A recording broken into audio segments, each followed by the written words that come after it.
ایران پر حملے کا فیصلہ کرنے والے امریکی صدر ٹرمپ نے کبھی خواب میں بھی نہیں سوچا تھا کہ سپریم لیڈر آیت اللہ خامنہ کے قتل اور ایران پر مسلسل وحشیانہ بمباری کے باوجود ایرانی ریاست نہ صرف ڈٹ کر کھڑی رہے گی بلکہ دنیا کی سب سے بڑی سپر پاور کا مقابلہ کرتے ہوئے اسے ناکو چنے چبوا دے گی۔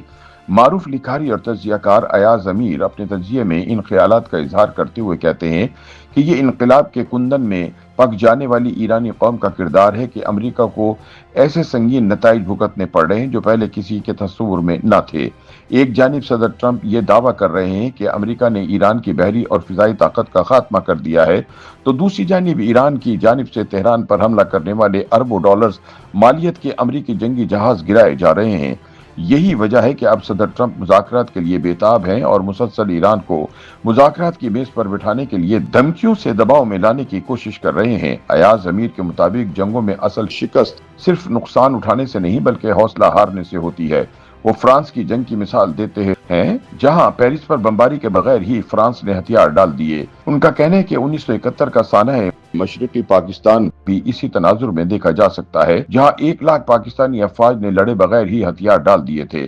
ان کے بقول ایران کو شدید جانی اور مالی نقصان کے باوجود اس کے حوصلے پست نہیں ہوئے، جبکہ وائٹ ہاؤس میں بے چینی بڑھتی جا رہی ہے کہ ایران جھکنے پر آمادہ کیوں نہیں۔ ایاز امیر کہتے ہیں کہ امریکی میڈیا بھی اب یہ تسلیم کرنے پر مجبور ہو رہا ہے کہ صدر ٹرمپ اس جنگ میں پھنس چکے ہیں اور اس سے نکلنے کا کوئی واضح راستہ موجود نہیں۔ صدر ٹرمپ کی جانب سے ایران کو زمانہ قدیم میں پہنچا دینے جیسے بیانات کو تجزیہ کار ان کی بے بسی کی علامت قرار دے رہے ہیں۔ اس جنگ کے اثرات عالمی سطح پر ظاہر ہونا شروع ہو گئے ہیں۔ سب سے بڑا دھچکا اس نام نہاد سیکورٹی ڈھانچے کو لگا جو امریکہ نے خلیجی عرب ریاستوں کے ساتھ مل کر تشکیل دیا تھا۔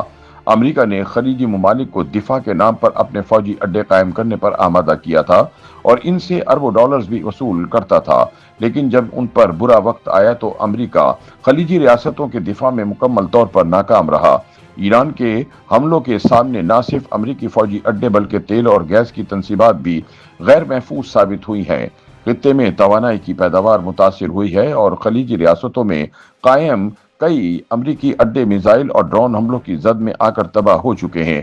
ایاز امیر کے مطابق خلیج فارس میں واقع ہرمز نامی اہم ترین آبی گزرگاہ کی بندش نے دنیا کی معیشت کو ہلا کر رکھ دیا ہے اور عالمی طاقتوں کو ایک بڑی مصیبت میں ڈال دیا ہے۔ مفروضہ تھا کہ امریکہ اپنی بحری طاقت کے ذریعے اس راستے کو ہر حال میں کھلا رکھے گا، تاہم امریکی حملوں کے بعد ایران نے اس پر عملی کنٹرول حاصل کر لیا ہے اور تیل کی ترسیل اس کی مرہون منت بن چکی ہے۔ ایاز امیر کے مطابق اس بدلتی صورتحال کی وجہ امریکہ یا اسرائیلی عسکری طاقت کی کمزوری نہیں بلکہ ایران کی غیر معمولی مزاحمت ہے۔ اسرائیل کی فضائی برتری اور اس کے جدید جنگی طیارے بدستور موثر ہیں، جبکہ امریکہ کی عسکری صلاحیت بھی برقرار ہے، لیکن دوسری جانب ایران کی استقامت ایک انوکھا عنصر بن کر ابھری ہے۔ شدید بمباری کے باوجود ایران نہ صرف قائم ہے بلکہ اسرائیل کے مختلف شہر اور اس کی فوجی تنصیبات جوابی حملوں کی زد میں ہیں۔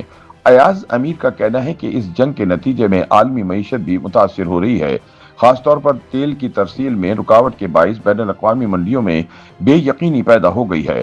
امریکہ اور اس کے اتحادیوں کا خیال تھا کہ چند روز کی بمباری سے ایرانی قیادت ختم ہو جائے گی، ایرانی عوام حکومت کے خلاف بغاوت کر دیں گے اور ریاست کمزور ہو جائے گی، جس کے بعد رجیم تبدیل ہو جائے گا، مگر یہ اندازے غلط ثابت ہوئے۔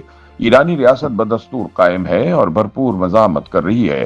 ایاز امیر کہتے ہیں کہ جنگ سے قبل امریکہ کے اندر ہی کچھ حلقوں کی جانب سے ایران پر حملے کو خطرناک قرار دیا جا رہا تھا، مگر ان آوازوں کو نظر انداز کر دیا گیا۔